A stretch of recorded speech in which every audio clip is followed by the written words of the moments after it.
नमस्कार मेरे प्यारे साथियों, मैं आप सभी का स्वागत करता हूं आपके अपने YouTube channel SSC solutions with Anuj. आज से हम जो आरपीएफ कांस्टेबल का जो पेपर हुआ था, कब हुआ था बच्चों? 2019 में जो कांस्टेबल का पेपर हुआ था, 17 जनवरी 2019 को जो शिफ्ट फर्स्ट का पेपर हुआ था उसके बारे में डिस्कस करेंगे। देखो, आरपीएफ कांस्टेबल में क्या होता है, 50 क्वेश्चन आपके आते हैं जीके जीएस के, ठीक है। 35 क्वेश्चन आपके किसके आते हैं? रीजनिंग के, और 35 क्वेश्चन आते हैं मैथ के।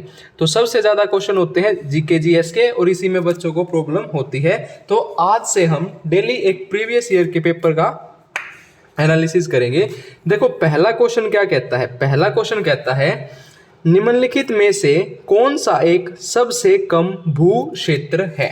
अगर मैं बात करूं सबसे कम भू क्षेत्र की, तो वो कौन सा है? वो है बच्चों ऑस्ट्रेलिया। कौन सा है? ऑस्ट्रेलिया है। क्षेत्रफल की दृष्टि से सबसे छोटा महाद्वीप ऑस्ट्रेलिया महाद्वीप है तथा सबसे बड़ा महाद्वीप एशिया महाद्वीप है। देखो, यहां से आपने 2 पॉइंट याद रखने हैं। अगर मैं बात करूं क्षेत्रफल की दृष्टि से, तो सबसे छोटा महाद्वीप ऑस्ट्रेलिया, और अगर आपसे पूछा जाए सबसे बड़ा महाद्वीप, तो वो दूसरा पॉइंट हो जाएगा आपका एशिया। महाद्वीपों का क्षेत्रफल अवरोही क्रम में, असेंडिंग ऑर्डर में, सबसे बड़ा एशिया, फिर अफ्रीका, फिर उत्तरी अमेरिका, दक्षिण अमेरिका, अंटार्कटिका, यूरोप, ऑस्ट्रेलिया है। अगर जनसंख्या की अगर मैं बात करूं, तो सबसे बड़ा एशिया। देखो, अगर क्षेत्रफल में भी सबसे बड़ा एशिया और जनसंख्या में भी सबसे बड़ा एशिया। उसके बाद अफ्रीका, यूरोप, उत्तरी अमेरिका, दक्षिणी अमेरिका और ऑस्ट्रेलिया। अगर मैं बात करूं ऑस्ट्रेलिया की, तो ऑस्ट्रेलिया दोनों में सबसे छोटा है। आपने दोनों चीज बहुत अच्छे से याद रखनी है। उसके बाद आता है question number second. Question number second कहता है बच्चों, क्या कहता है? भाषण और अभिव्यक्त की स्वतंत्रता किस मौलिक अधिकार के अंतर्गत आती है? Freedom of speech and expression, सभी को पता है, आर्टिकल 19 के अंतर्गत आती है। स्वतंत्रता का अधिकार, freedom of speech and expression. भाषण और अभिव्यक्त की स्वतंत्रता संविधान के अनुच्छेद 19 के तहत अभिव्यक्त की आजादी के अंतर्गत आते हैं। अगर मैं बात करूं आर्टिकल 14 से लेके आर्टिकल 18 तक, तो इक्वालिटी बिफोर लॉ, समानता का अधिकार। अगर मैं बात करूं आर्टिकल 25 से लेके आर्टिकल 28 तक, तो धार्मिक स्वतंत्रता का अधिकार। और अगर हम बात करें अनुच्छेद 32 की, तो संवैधानिक उपचारों का अधिकार। अब जब यहाँ ये चीज लिख दी गई है आर्टिकल 32, तो इसके बारे में देख लेते हैं। आर्टिकल 32 क्या होता है? आपका रिट्स जारी करता है, ठीक है, किसकी? सुप्रीम कोर्ट की, ठीक है। सुप्रीम कोर्ट के तहत रिट्स जारी की जाती हैं आर्टिकल 32 में। अगर हाई कोर्ट की बात की जाए कि हाई कोर्ट के तहत रिट्स जारी की जाती हैं आर्टिकल 226 में, ठीक है। आर्टिकल 32 को क्या कहा जाता है? Soul of Indian constitution, heart and soul of Indian constitution. और ये बात किसके द्वारा की गई है? डॉक्टर BR अम्बेडकर जी के द्वारा कही गई है, ठीक है। ये मेन पॉइंट आपने याद रखने हैं। उसके बाद आता है question number third. Question number third क्या कहता है? क्वेश्चन नंबर थर्ड कहता है निम्नलिखित में से कौन सा मंदिर कामुक रचना के लिए प्रसिद्ध है? अगर मैं बात करूं कामुक रचना की, तो कौन सा मंदिर प्रसिद्ध है? खजुराहो मंदिर प्रसिद्ध है, ठीक है। नागर शैली के निर्मित खजुराहो का मंदिर अपने कामुक चित्रों के कारण विश्व प्रसिद्ध है। वह मध्य प्रदेश के छतरपुर जिले में स्थित है। देखो, पहला क्वेश्चन आपसे यह पूछा जाएगा कि कामुक मंदिर किसके लिए प्रसिद्ध है? तो खजुराहो मंदिर, ठीक है, कामुक रचना के लिए। दूसरी चीज, ये कहाँ पे है? MP में, मध्य प्रदेश में। मध्य प्रदेश में कौन से जिले में है? छतरपुर जिले में है। इस मंदिर का निर्माण किस वंश ने करवाया था? तो चंदेल वंश के शासकों द्वारा 950 से 1050 ई के मध्य किया गया था। किसने करवाया था? चंदेल वंश के शासकों ने करवाया था। यह मंदिर भारतीय स्थापत्य कला के महत्वपूर्ण नमूनों में से एक है। पूरे अच्छे से ये चीजें आपने याद रखनी है, ठीक है। उसके बाद आता है क्वेश्चन नंबर 4। क्वेश्चन नंबर 4 कहता है यदि तरल माध्यम में केवल पानी है, अगर जो तरल माध्यम है उसमें केवल पानी है, तो मिश्रण को डैश कहा जाता है। क्या कहा जाता है? स्पर्शवक मिश्रण कहा जाता है। समपार्श्विक या समांगी मिश्रण ऐसे मिश्रण हैं किसी भी भाग का संगठन उसके किसी भी दूसरे भाग के संगठन के समान होता है, जिनके अवयवी कणों को अलग अलग नहीं देखा जा सकता, जैसे जल में नमक का विलयन, मतलब जल जो है वो नमक में घुल जाता है, ऐसे ही चीनी। और समांगी मिश्रण ऐसे मिश्रण होते हैं जिसमें अलग अलग देख सकते हैं, जैसे पानी में तेल का मिश्रण, ठीक है, ये आपने ध्यान रखना है। उसके बाद आता है क्वेश्चन नंबर 5। क्वेश्चन नंबर 5 कहता है भारत का जो अधिकांश भाग है वो किस मिट्टी से ढका हुआ है। ये क्वेश्चन रट लीजिए, ये क्वेश्चन जो है आपका एसआई में भी बहुत से शिफ्टों में पूछा गया था कि जो भारत का अधिकांश भाग है वो किस मिट्टी से ढका हुआ है, तो वो हमारा जलोढ़ मिट्टी से ढका हुआ है। भारत का अधिकांश भाग जलोढ़ मिट्टी से ढका हुआ है। भारत के अधिकांश भाग में जलोढ़ मिट्टी पाई जाती है। यह अत्यंत उपजाऊ है। इसे जलोढ़ या कछारी मिट्टी भी कहा जाता है। अगर आपसे दूसरा नाम पूछ लेगा तो याद रखना है कछारी मिट्टी। यह भारत के लगभग 43% भाग पर पाई जाती है। कितने परसेंट में? 43% में। यह मिट्टी सतलुज, गंगा, यमुना, घाघर, गंडक, ब्रह्मपुत्र एवं इनकी सहायक नदियों द्वारा लाई जाती है। इस मिट्टी के कंकड़ नहीं पाए जाते हैं। इस मिट्टी में कोई भी कंकड़ नहीं पाया जाता है, तो ये आपने ध्यान रखना है। ठीक है। उसके बाद आता है निम्नलिखित में से कौन सा विकल्प कबड्डी खेल से संबंधित है। अगर बात की जाए कबड्डी की, तो कबड्डी में कितने प्लेयर्स होते हैं? 7 प्लेयर्स होते हैं। ठीक है। दूसरी चीज उसने पूछी कौन सा खेल संबंधित है, तो AKFI संबंधित है। अगर मैं बात करूं फीफा की, तो ये आपका किससे संबंधित है? फुटबॉल से। BCCI ये आपको पता ही है, क्रिकेट का वो है। तो AKFI का पूर्ण रूप amateur kabaddi federation of India है, जो कबड्डी खेल से संबंधित नियामक संस्था है। इसकी स्थापना 1973 में हुई थी और इसका मुख्यालय जयपुर में है। यद्यपि फीफा का संबंध फुटबॉल और BCCI का क्रिकेट से है। ठीक है। उसके बाद आता है क्वेश्चन नंबर 7। बहुत ही महत्वपूर्ण प्रश्न है कि भारतीय राष्ट्रीय कांग्रेस की स्थापना कब हुई थी, तो 1885 में हुई थी। अगर मैं बात करूं भारतीय राष्ट्रीय कांग्रेस, तो उसकी स्थापना 28 दिसंबर 1885 में हुई थी। इसके संस्थापक थे A.O. ह्यूम। ठीक है। A.O. ह्यूम, दादा भाई नौरोजी आदि सदस्य शामिल थे। अगर आपसे भी बात की जाए कि जो भारतीय राष्ट्रीय कांग्रेस है उसका जो फर्स्ट सेशन हुआ था, उसके जो प्रथम अधिवेशन के अध्यक्ष कौन थे? वो थे WC बनर्जी, व्योमेश चंद्र बनर्जी। कांग्रेस के पहले सत्र में सभी प्रांतों में 72 प्रतिनिधियों ने भाग लिया था। ये आपने याद रखना है। ठीक है, बहुत ही इंपॉर्टेंट है। उसके बाद अगर मैं बात करूं क्वेश्चन नंबर 8 की, तो क्वेश्चन नंबर 8 कहता है निम्नलिखित में से कौन एक आणविक अखंड है। अगर मैं बात करूं आणविक अखंड की, तो आर्गन एक आणविक अखंड है। आर्गन को सिंबल AR। ठीक है। आर्गन एक रासायनिक तत्व है। इसका प्रतीक AR और परमाणु संख्या 18 है। AR 18। ठीक है। यह निष्क्रिय गैस है जो आणविक रूप से अखंड है। पृथ्वी के वायुमंडल में नाइट्रोजन और ऑक्सीजन के बाद ऑर्गन जो है वो 0.93% के साथ तीसरी सबसे अधिक मात्रा की गैस है। ठीक है। उसके बाद आता है क्वेश्चन नंबर 9। क्वेश्चन नंबर 9 कहता है इनमें से कौन अंडमान और निकोबार द्वीप समूह को अलग करता है। तो अगर मैं बात करूं कौन करता है, तो जो 10 डिग्री क्रीक है वो इनको अलग करती है। 10 डिग्री चैनल या जो जल संधि है भारत के अंडमान एवं निकोबार द्वीप समूह में छोटे अंडमान द्वीप को कार निकोबार द्वीप से अलग करने वाली जल संधि है। अगर हम बात करें 8 डिग्री चैनल की, तो मालदीव और लक्षद्वीप को अलग करता है, जबकि भारत और श्रीलंका को पाक जल मरुस्थल द्वारा अलग किया जाता है। पाक स्टेट के द्वारा अलग किया जाता है इंडिया और श्रीलंका को। उसके बाद आता है क्वेश्चन नंबर 10। क्वेश्चन नंबर 10 कहता है श्रेय रोग या TB रोग के डैश कारण होता है। जो श्रेय रोग है या जो TB रोग है उसका कारण क्या होता है? बैक्टीरियल। ठीक है, एक बैक्टीरियल डिजीज है। क्षय रोग या TB एक गंभीर संक्रामक और बैक्टीरिया से होने वाली बीमारी जो मुख्य रूप से फेफड़ों को प्रभावित करती है। यह आमतौर पर माइक्रोबैक्टीरियम ट्यूबरक्लोसिस बैक्टीरिया के कारण होता है। यह संक्रमित व्यक्ति के खांसने, छींकने से फैलता है। कि विश्व क्षय दिवस 24 मार्च को मनाया जाता है। जो वर्ल्ड TB डे है वो आपका 24 मार्च को मनाया जाता है। क्वेश्चन नंबर 11 कहता है घर्षण के कारण एक दूसरे के संपर्क में दो सतहों की सापेक्ष गति डैश कहलाती है। तो क्या कहलाती है? संघर्ष। ठीक है, घर्षण के कारण एक दूसरे के संपर्क में दो सतहों के सापेक्ष गति संघर्ष है। घर्षण क्या होता है? एक बल होता है जो दो तलों के बीच सापेक्षिक स्पर्शी गति विरोध करता है। घर्षण के दो प्रकार हैं, स्थैतिक घर्षण और गतिज घर्षण। ये आपने याद रखना है। उसके बाद है कोलरू झील। भाई साहब इंपॉर्टेंट है, एक बार पढ़ लेते हैं इसको भी। कोलेरू झील डैश के त्रिकोण में पाई जाती है। अगर मैं बात करूं कोलेरू झील की तो ये आपकी गोदावरी और कृष्णा के बीच पाई जाती है, या इनके त्रिकोण में आप बोल सकते हैं।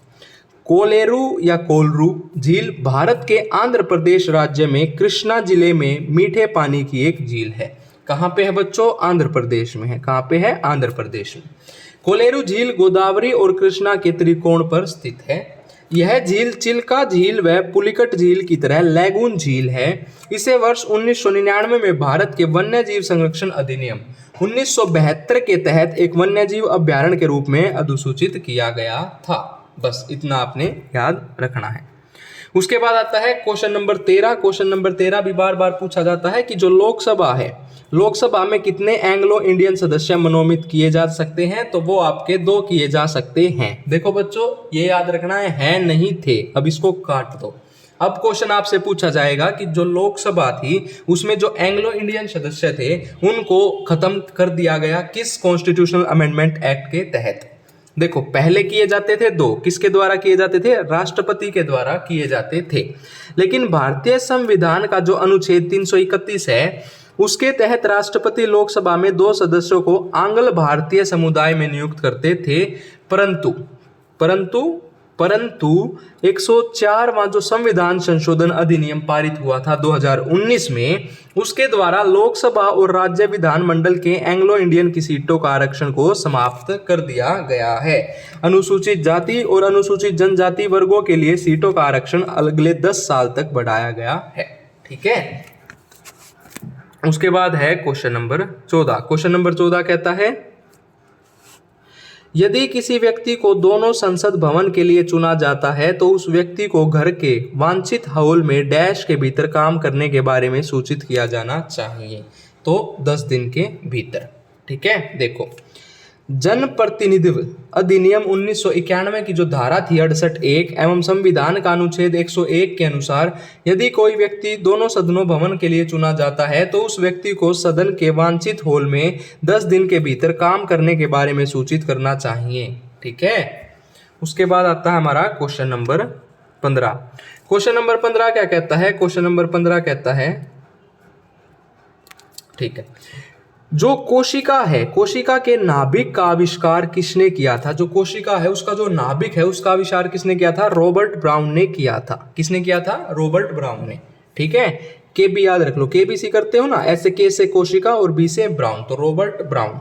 कोशिका के नाभिक की खोज स्कॉटिश वनस्पति शास्त्री रॉबर्ट ब्राउन ने की थी, जबकि रॉबर्ट हुक ने वर्ष 1665 में कोशिका अलेक्जेंडर फ्लेमिंग ने, पेनिसिलिन एवं एंथोनी वॉन लीक ने प्रोटिस्ट एवं बैक्टीरिया की खोज की थी। ये आपने ध्यान रखने हैं।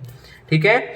उसके बाद है क्वेश्चन नंबर 16। क्वेश्चन नंबर 16 कहता है, अशोक स्तंभ सिंह कहाँ है? अगर मैं बात करूं अशोक स्तंभ सिंह की तो वो आपका कहाँ है? वो आपका है सारनाथ में। कहाँ है? सारनाथ में है।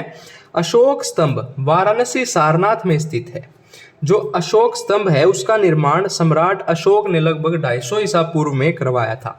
देखो, पहली चीज आपसे पूछी जाएगी अशोक स्तंभ कहाँ स्थित है? तो सारनाथ, वाराणसी सारनाथ। पॉइंट नंबर 1 किसने करवाया था? सम्राट अशोक ने करवाया था। पॉइंट नंबर 2 इसमें 4 शेर चारों दिशाओं की ओर मुंह किए हुए हैं। पॉइंट नंबर 3 अशोक स्तंभ भारत सरकार का राष्ट्रीय प्रतीक है। पॉइंट नंबर 4 और यह चक्र धर्म चक्र का प्रतीक है। Point number 5। ये पांचों पॉइंट आपने अच्छे से याद रखने हैं। उसके बाद आता है क्वेश्चन नंबर 17। क्वेश्चन नंबर 17 कहता है, निम्नलिखित में से कौन सा एक लकड़ी की लुगदी पर रासायनिक प्रतिक्रियाओं द्वारा बनाया गया फाइबर है? तो अगर हम बात करें रेयन की, तो रेयन क्या है? एक फाइबर है। उसके बाद है क्वेश्चन नंबर 18 जो कि करंट का क्वेश्चन है, अब आपसे नहीं पूछा जाएगा। रियो ओलंपिक 2016, जो रियो पैरा ओलंपिक थे 2016 में पहली भारतीय महिला पैरा ओलंपिक पदक की पदक विजेता दीपा मलिक ने कौन सा पदक जीता था? तो दीपा मलिक ने रजत पदक जीता था। आपने बस ये याद रखना है, जो दीपा मलिक हैं, कौन है दीपा मलिक, वो किस खेल से संबंधित हैं? देखो 2016 में हुआ था, अब आपसे पूछा नहीं जाएगा। Deepa Malik shot put, javelin throw के साथ साथ तैराकी एवं मोटर रेसिंग से जुड़ी एक दिव्यांग खिलाड़ी हैं। वह सोनीपत हरियाणा से संबंधित है। आपने बस ये याद रखना है कि कौन से जिले से संबंधित है, सोनीपत हरियाणा से, और किस खेल से संबंधित है। ठीक है। उसके बाद आता है क्वेश्चन नंबर 19। क्वेश्चन नंबर 19 कहता है दक्षिण भारतीय मंदिरों में प्रवेश द्वार को डैश कहा जाता है। तो क्या कहा जाता है? गोपुर कहा जाता है। दक्षिण भारतीय मंदिरों में प्रवेश द्वार को गोपुरम कहा जाता है या गोपुर कहा जाता है। गोपुरम या गोपुर एक स्मारकीय अटलांटिका की होती है। यह प्राय शिल्प से सज्जित एवं दक्षिण भारत में के मंदिरों के द्वार पर स्थित होती है। यह हिंदू मंदिरों के स्थापत्य का प्रमुख अंग है। यह ऊपर किरीट कलश में सौभाग्यमान होता है। ठीक है। उसके बाद है क्वेश्चन नंबर 20। क्वेश्चन नंबर 20 कहता है कि भविष्य की पीढ़ियों की जरूरतों को पूरा करने की क्षमता को धक्का दिए बिना वर्तमान पीढ़ी की जरूरतों को पूरा करने की क्षमता विकसित करना इस वाक्य को क्या समझाता है? ठीक है, क्या समझाता है भाई? सतत विकास समझाता है। देख लेते हैं। स्थारणीय विकास या जो सतत विकास पर्यावरण है एवं विकास पर विश्व आयोग रिपोर्ट के अनुसार एक स्थायी विकास है जिसके अंतर्गत जो भावी पीढ़ियों की आवश्यकताओं की पूर्ति करने के लिए क्षमताओं में समझौता किए बगैर वर्तमान पीढ़ी के आवश्यकताओं की पूर्ति किया जाता है। इसका अर्थ पर्यावरण सुरक्षा के साथ विकास को बढ़ावा देना है। ठीक है। उसके बाद आता है क्वेश्चन नंबर 21। क्वेश्चन नंबर 21 कहता है सापेक्ष घनत्व इकाई क्या है? अगर मैं बात करूं सापेक्ष घनत्व इकाई की तो वो क्या है? कोई इकाई नहीं है, कोई भी इकाई नहीं है। किसी वस्तु का आपेक्षिक घनत्व या विशिष्ट घनत्व उसके घनत्व के किसी संदर्भ पदार्थ के घनत्व से भाग देने पर प्राप्त होता है और घनत्व का SI मात्रक याद रखना है किलोग्राम पर मीटर क्यूब। बस आपने ये लास्ट वाली लाइन याद रखनी। ठीक है। उसके बाद आता है क्वेश्चन नंबर 22।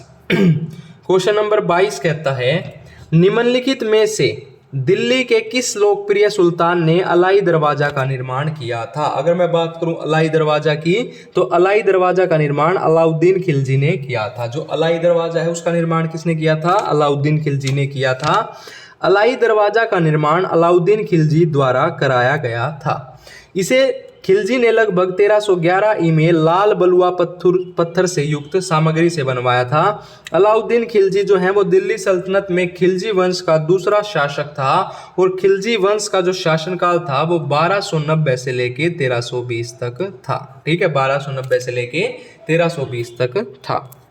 उसके बाद आता है क्वेश्चन नंबर 23। क्वेश्चन नंबर 23 कहता है जो बर्फ है, बर्फ का गलनांक डैश होता है। तो बर्फ का गलनांक कितना होता है? 273.15 केल्विन होता है। बर्फ का गलनांक 273.15 के होता है। गलनांक वह तापमान है जिस पर एक पदार्थ अपनी अवस्था को ठोस द्रव में बदल देता है। जैसे बर्फ के लिए 0 डिग्री सेल्सियस तापमान होता है, वही केल्विन में यह 273 केल्विन होता है। केल्विन तापमान की SI इकाई है। केल्विन किसकी? तापमान की। टेम्परेचर की SI यूनिट केल्विन। ठीक है। उसके बाद आता है क्वेश्चन नंबर 24। क्वेश्चन नंबर 24 कहता है निम्नलिखित में से कौन सा दुनिया का सबसे बड़ा झरना है? तो कौन सा है सबसे बड़ा झरना? एंजल फॉल्स जो है वो दुनिया का सबसे बड़ा झरना है।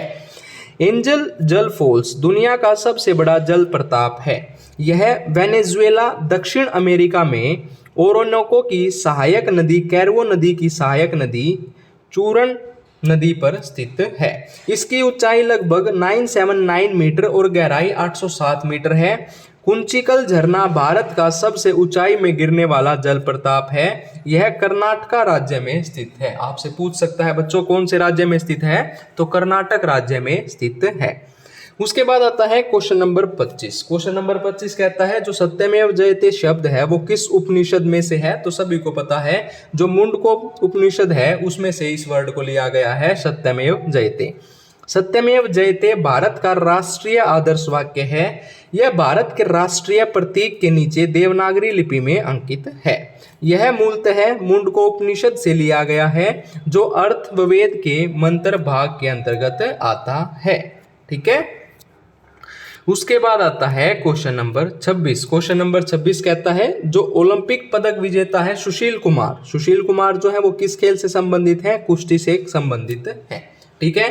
इन्होंने 2012 में लंदन ओलंपिक में रजत पदक जीता और 2009 में राजीव गांधी खेल रत्न पुरस्कार से सम्मानित किया गया। ठीक है। उसके बाद है क्वेश्चन नंबर 27। क्वेश्चन नंबर 27 कहता है नर्मदा नदी किस स्थान से निकलती है? अगर मैं बात करूं नर्मदा रिवर की तो वो आपकी अमरकंटक से निकलती है। नर्मदा नदी का उद्गम जो स्टार्टिंग पॉइंट है वो मध्य प्रदेश के अनूपपुर जिले में विंध्याचल और सतपुड़ा पर्वत श्रेणियों के पूर्व जो संधि स्थल पर स्थित है अमरकंटक में नर्मदा कुंड से हुआ। ठीक है, यह भारत की 5वीं सबसे बड़ी नदी है तथा पश्चिम की ओर बहने वाली सबसे लंबी नदी है। भारत की बच्चों 5वीं नदी है सबसे बड़ी और पश्चिम की ओर बहने वाली सबसे लंबी नदी है। नर्मदा नदी मध्य प्रदेश, महाराष्ट्र एवं गुजरात राज्य से बहती है। ठीक है, उसके बाद आता है क्वेश्चन नंबर 28। क्वेश्चन नंबर 28 कहता है निम्नलिखित में से कौन सा शहर दुनिया की लौह और इस्पात की राजधानी के रूप में जाना जाता है? अगर मैं बात करूं किसके रूप में जाना जाता है तो जो आपका पिट्सबर्ग है, पिट्सबर्ग जो है वो अमेरिका में पेंसिल्वेनिया राज्य में स्थित है। पिट्सबर्ग शहर दुनिया की लौह और इस्पात की राजधानी के रूप में जाना जाता है। अगर मैं बात करूं रूस की राजधानी मॉस्को, अमेरिकी प्रांत ओंटारियो और ब्रिटेन की राजधानी लंदन। ठीक है, उसके बाद आता है क्वेश्चन नंबर 29। क्वेश्चन नंबर 29 कहता है भारत में किस नदी पर सबसे ऊंचा झरना पाया जाता है? अगर मैं बात करूं श्रावती नदी, जो श्रावती नदी है उसके ऊपर सबसे ऊंचा झरना पाया जाता है। श्रावती नदी कहाँ पे है बच्चों? कर्नाटक राज्य में बहती है। आपने याद रखना है पहला पॉइंट, श्रावती नदी कर्नाटक राज्य में बहती है। यह भारत में पश्चिम की ओर बहने वाली नदियों में से एक है।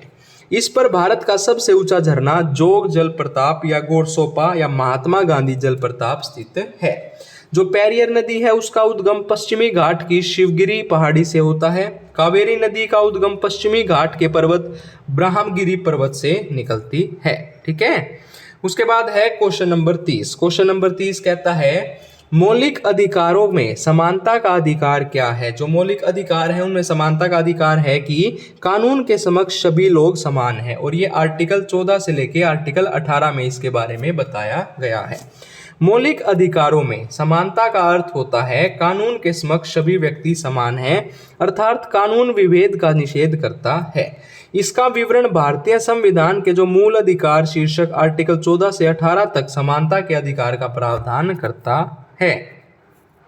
उसके बाद आता है क्वेश्चन नंबर 31। क्वेश्चन नंबर 31 कहता है महाबलीपुरम में प्रसिद्ध समुद्र तट का निर्माण किसने किया था? जो महाबलीपुरम है उसमें प्रसिद्ध जो समुद्र तट है उसका निर्माण किया था नरसिंहवर्मन सेकंड ने। किसने किया था बच्चों? जो नरसिंहवर्मन सेकंड थे उन्होंने किया था।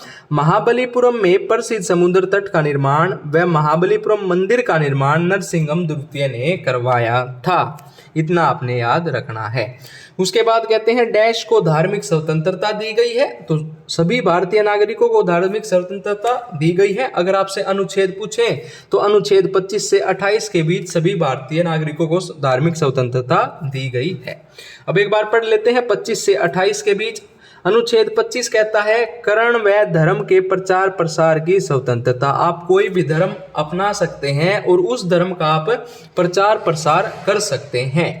अनुच्छेद 26 कहता है धार्मिक मामलों के प्रबंधन की स्वतंत्रता। ठीक है, 27 कहता है धर्म प्रचार के लिए करों से मुक्त। कोई भी अगर आप कोई भी धर्म का प्रचार कर रहे हैं तो आपसे कोई भी टैक्स कोई भी कर नहीं लिया जाएगा। अनुच्छेद 28 कहता है जो शैक्षणिक व संस्थाओं में धार्मिक स्वतंत्रता व पूजा से स्वतंत्रता। ठीक है, उसके बाद आता है क्वेश्चन नंबर 23। क्वेश्चन नंबर 33 जो है वो कहता है लाल मिट्टी का लाल रंग डैश के कारण होता है। तो जो लाल मिट्टी है उसका रंग लाल क्यों होता है? तो उसका रंग लाल होता है फेरिक ऑक्साइड के कारण। किसके ऑक्साइड के कारण? Ferric oxide. लाल मिट्टी का रंग फेरिक ऑक्साइड के कारण लाल होता है। यह मिट्टी दक्कन के पठार के पूर्वी और दक्षिणी भाग, उड़ीसा, छत्तीसगढ़, मध्य गंगा मैदान के दक्षिणी भागों में पाया जाता है।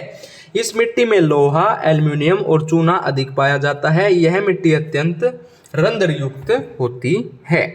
उसके बाद है क्वेश्चन नंबर 34। क्वेश्चन नंबर 34 कहता है पहली सार्वभौमिक परिषद कब भरी गई थी? तो ये आपकी भरी गई थी 1893 में।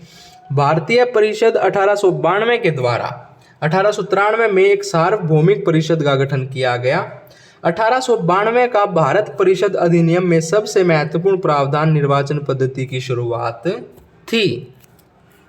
उसके बाद है क्वेश्चन नंबर 35। क्वेश्चन नंबर 35 कहता है अर्थशास्त्र में वैकल्पिक कार्यक्रम का अर्थ क्या है। अगर मैं बात करूं अर्थशास्त्र की तो उसका अर्थ है दीर्घकालिक योजना। लघु अवधि योजना मतलब अल्प समय के लिए 1 वर्ष से कम होना, और 1 साल के लिए वार्षिक योजना, और स्लाइडिंग योजना आवश्यकता अनुसार समय एवं उद्देश्य बदलते रहते हैं। उसके बाद है क्वेश्चन नंबर 36, जो नर्तकी कांस्य प्रतिमा है वो किस मीनार में पाई जाती है। तो सभी को पता है किस मीनार में पाई जाती है, मोहनजोदाड़ो में पाई जाती है। ठीक है, नर्तकी की कांस्य प्रतिमा मोहनजोदाड़ो में खुदाई में प्राप्त हुई थी। जो मोहनजोदाड़ो है वो पाकिस्तान के सिंध प्रांत का एक पुरातात्विक स्थल है। यहाँ से सिंधु घाटी सभ्यता के अनेक अवशेष प्राप्त हुए हैं। इसकी खोज राखलदास बनर्जी ने वर्ष 1922 में की थी। याद रखना है, राखलदास बनर्जी 1922। शुक्र अपने अक्ष के डैश से डैश तक घूमता है। तो सभी को पता है शुक्र जो है वो अपने अक्ष के पूर्व से पश्चिम की ओर घूमता है। ठीक है, उसके बाद क्वेश्चन नंबर 38 कहता है जो धर्मनिरपेक्ष राज्य का क्या अर्थ है। अगर मैं बात करूं धर्मनिरपेक्ष राज्य की तो उसका अर्थ होता है सुरक्षित। ठीक है, देखो एक बार पढ़ लेते हैं। धर्मनिरपेक्ष राज्य का अर्थ, राज्य का अपना कोई धर्म नहीं है, अर्थात किसी राज्य मतलब जो राज्य है वो सभी धर्मों को समान एवं सभी धर्म के लोगों को सुरक्षा प्रदान करता है। राज्य न ही किसी धर्म को अपनाता है न ही किसी धर्म का अनादर करता है। भारतीय संविधान के प्रस्तावना में 42वां संविधान संशोधन हुआ था, जिसको मिनी कॉन्स्टिट्यूशन भी कहा था, के माध्यम से धर्मनिरपेक्षता को शामिल किया गया है। उसके बाद आता है क्वेश्चन नंबर 39। क्वेश्चन नंबर 39 कहता है भारतीय अर्थव्यवस्था में प्रयुक्त प्रणाली कौन सी है। अगर मैं बात करूं भारतीय अर्थव्यवस्था की तो वो है मिश्रित अर्थव्यवस्था। ठीक है, उसके बाद आता है हमारा क्वेश्चन नंबर 40। राज्य का राज्यपाल कौन है। तो राज्य का राज्यपाल कौन होता है, आपका कैबिनेट होता है। राज्य का प्रमुख कैबिनेट मंत्री होता है, जिन्हें सामूहिक रूप से मंत्रिमंडल कहा जाता है। कैबिनेट मंत्रिमंडल विभागों के प्रमुख होते हैं तथा राज्य के मुख्य शासक होते हैं। कौन होते हैं आपके, राज्यपाल। दुनिया का सर्वोच्च शिखर डैश है। तो सभी को पता है माउंट एवरेस्ट है। देखो अब माउंट एवरेस्ट दुनिया का सबसे ऊंचा पर्वत शिखर है, जिसकी ऊंचाई 8,848.86 या 8,849 मीटर है। यह नेपाल चीन की सीमा में स्थित है। अगर मैं बात करूं कंचनजंगा की तो विश्व की तीसरी सबसे ऊंची चोटी है कंचनजंगा। अगर हम बात करें किलिमंजारो की तो ज्वालामुखी चोटी है जो तंजानिया में स्थित है। ठीक है, उसके बाद आता है क्वेश्चन नंबर 42। क्वेश्चन नंबर 42 कहता है योग के प्रकारों में अर्धपंहासन की स्थिति क्या कहलाती है। तो वो क्या कहलाती है आपकी, आधा लिली कहलाती है। हाफ लोटस या आधा लिली अर्धपंहासन की स्थिति है। आधा लिली आसन श्रेणी टांगों और टखनों के आसपास की मांसपेशियों को फैलाता है।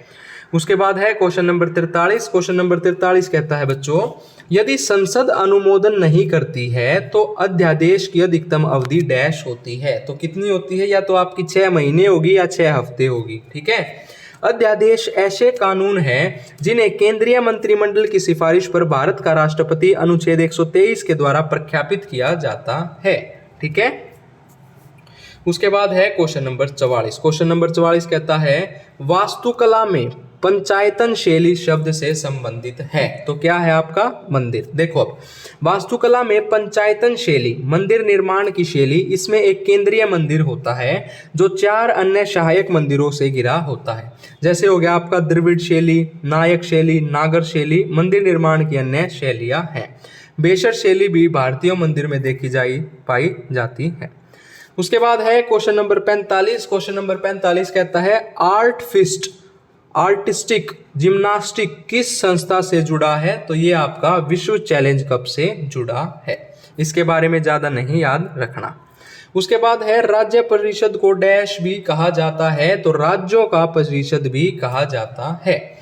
सरकार ने केंद्र एवं राज्यों के बीच वर्तमान व्यवस्थाओं के कार्यकरण की समीक्षा के लिए वर्ष 1988 में सरकारिया आयोग का गठन किया। सरकारिया कमीशन कब गठित हुआ था, 1988 में।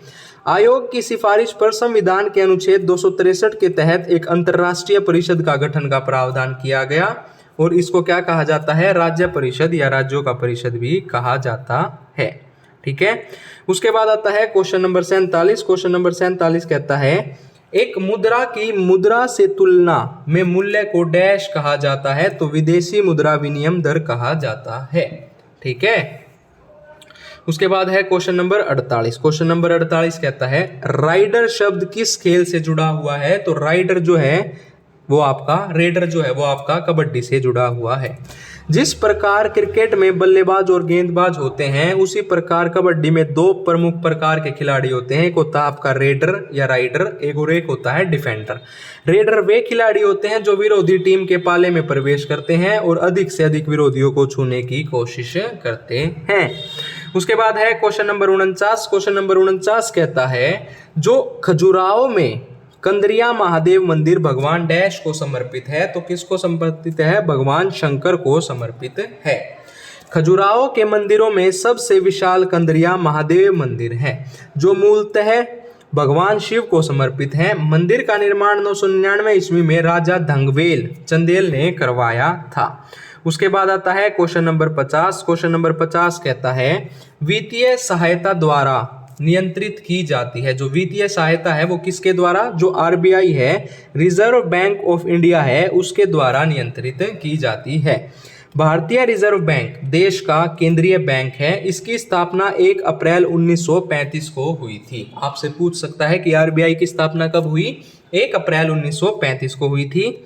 मौद्रिक व वित्तीय नियंत्रण आरबीआई का मुख्य कार्य है। यह देश के मौद्रिक नीति का निर्धारक होता है एवं विनिमय दर पर नियंत्रक होता है। इसे बैंकों का बैंक भी कहा जाता है और साख का नियंत्रण कर देश से मुद्रा की मांग व पूर्ति में संतुलन स्थापित करना आरबीआई का मुख्य उद्देश्य है। ठीक है, ये आज की शिफ्ट का हमारा पेपर कंप्लीट हो चुका है। अगर आपको ये वीडियो अच्छी लगी हो तो वीडियो को ज़्यादा से ज़्यादा शेयर कीजिए, वीडियो को लाइक कीजिए और हमारे YouTube channel SSC solutions with Anuj को सब्सक्राइब कीजिए। धन्यवाद।